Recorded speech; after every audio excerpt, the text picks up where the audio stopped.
বৃষ্টি হচ্ছে টানা ২ দিন ধরে, সেই সঙ্গে উজানের ঢল। দুয়ে মিলে খাগড়াছড়ির বিস্তীর্ণ এলাকায় নেমে এসেছে দুর্যোগ।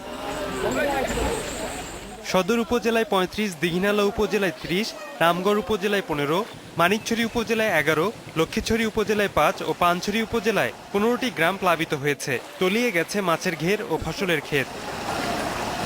রাঙামাটিতে কাপ্তাই হ্রদের পানি বাড়ায় ডুবে গেছে হ্রদের তীরবর্তী অধিকাংশ বাড়িঘর। হ্রদের পানি কমাতে কাপ্তাই বাঁধের স্পিলওয়ে দিয়ে অতিরিক্ত পানি ছাড়ায় প্রবল স্রোতে চন্দ্রঘোনায় ফেরি চলাচল বন্ধ করে দেওয়া হয়েছে। এতে রাঙামাটি বান্দরবন সড়কে যান চলাচল বন্ধ হয়ে গেছে। বান্দরবানের বড়দুয়ারা এলাকা প্লাবিত হওয়ায় চট্টগ্রামের সঙ্গে জেলার সড়ক যোগাযোগ বিচ্ছিন্ন হয়ে গেছে। নিউ গুলশান এলাকায় পাহাড় ধসে এক শিশু নিহত ও আহত হয়েছে ২ নারী।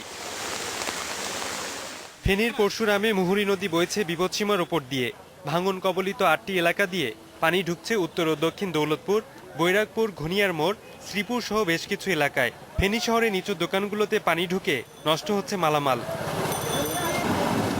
শেরপুরের ভোগায় চেল্লাখালী মালিঝি নদীর পানি বেড়ে নালিতাবাড়ী উপজেলায় অন্তত ১৫টি গ্রাম পানিতে তলিয়ে গেছে। কিছুদিন আগে পাহাড়ি ঢলে ভোগাই নদীর খালভাঙ্গা ও মরিচপুরান এলাকায় প্রায় ৫০০ ফুট ভেঙে যাওয়া বাঁধ সংস্কার না করায় এই অংশ দিয়ে পানি ঢুকছে লোকালয়ে।